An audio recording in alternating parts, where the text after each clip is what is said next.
Terima kasih Datuk Yang di-Pertua. Saya juga ingin mengambil bahagian dalam perbahasan rang Undang-Undang Makanan Haiwan 2008. Pertama sekali saya ingin menyentuh pada bahagian 3, iaitu bahagian perlesenan. Saya rasa jika kementerian boleh mengambil berat tentang proses pengisuan lesen-lesen ini. Selagi seseorang pemohon untuk lesen ini mempunyai kelayakan untuk mengimport bahan makanan haiwan, mereka haruslah diberi lesen itu.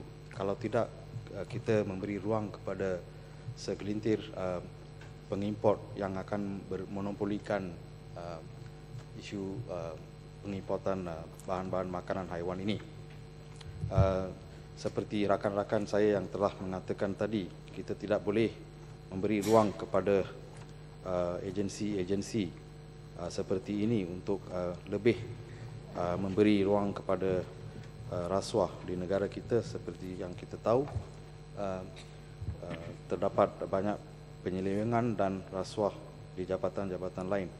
Seperti biasa, saya ingin menegaskan di sini bahawa bukan semua jabatan kerajaan terlibat dalam rasuah.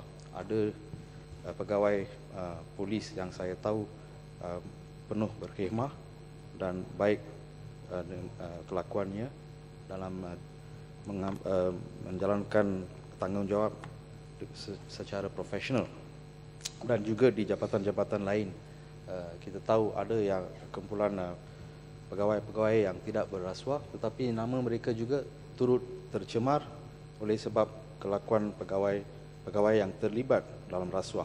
Jadi sebarang rang undang-undang yang dibawakan melalui Dewan ini haruslah ketat dan tidak beri ruang untuk rasuah terus menguasai di hidup kita seperti sekarang. Saya juga ingin sentuh mengenai Seksyen 45 di rang undang-undang ini, di mana saya amat khawatir dan prihatin sebab kuasa yang diberikan kepada pegawai ini adalah terlalu luas. Sebab immunity yang diberi kepada pegawai ini saya khawatir akan disalahgunakan. Rang undang-undang ini juga tidak boleh bercanggah dengan perlembagaan persekutuan, di mana kita tahu dalam perlembagaan persekutuan all men are equal before the law. Jadi sesiapa yang menjalankan tugas mereka tidak boleh dikategorikan sebagai kategori istimewa yang tidak boleh dihadapkan ke mahkamah. Mungkin apabila seseorang itu membuat serbuan ataupun dengan paksa mengambil sampel untuk analisa, mungkin mereka menyalahgunakan kuasa mereka. Ini tidak bermakna mereka adalah above the law dengan izin Datuk Yang di-Pertua. Jadi kita kena kaji balik Seksyen 45. Misalnya ahli kimia yang membuat analisa di makmal, jika mereka tahu mereka akan terdedah kepada satu dakwaan di mahkamah dengan izin professional negligence, mereka akan lebih prihatin dan serius dalam menjalankan tugas mereka. Seseorang pegawai yang tahu apa juga mereka buat mengenai penganalisa bahan-bahan itu, mereka tidak boleh dihadapkan ke mahkamah sebab ada kekebalan dari segi undang-undang. Mereka tidak akan begitu serius dalam menjalankan tugas mereka. Saya juga ingin menyentuh kepada Seksyen 30 di sini, yang juga nampaknya memberi kuasa yang berlebihan kepada pegawai yang diberi kuasa, iaitu kuasa penyiasatan. Di sini Seksyen 30(2) yang lagi menakutkan Datuk Yang di-Pertua. Dengan ini saya baca, bagi maksud subseksyen 1, Kanun Tata Cara Jenayah hendaklah terpakai dan seseorang pegawai diberi kuasa hendaklah mempunyai segala kuasa yang diperuntukkan di bawah Kanun Tata Cara Jenayah. Jadi adakah pegawai ini ada semua kuasa yang terdapat di kanun acara jenayah kita.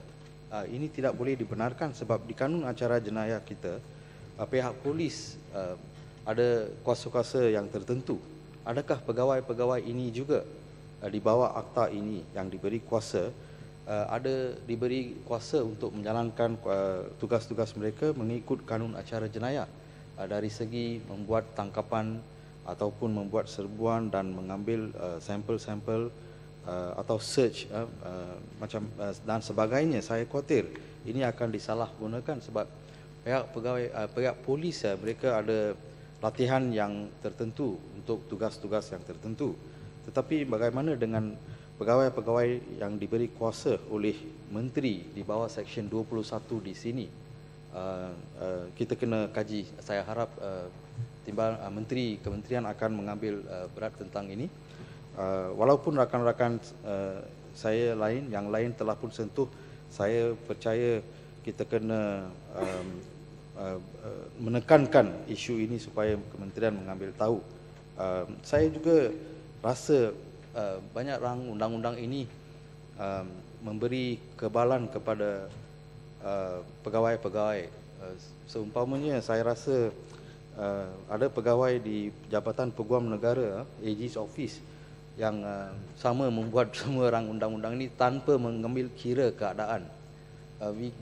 Dengan izin, we cannot give absolute powers to officers to carry out their duties. I think that will be abuse of power. Kita kena shift, pindah alih daripada rang undang-undang ini sebegini kepada apa yang lebih liberal. Example, sesuatu pegawai yang ingin mengambil sampel di bahagian versi Inggeris di sini, dengan izin, an officer is authorized to demand and take all measures under the Act. I think that's not, it's giving too much powers to the officers. Dengan izin.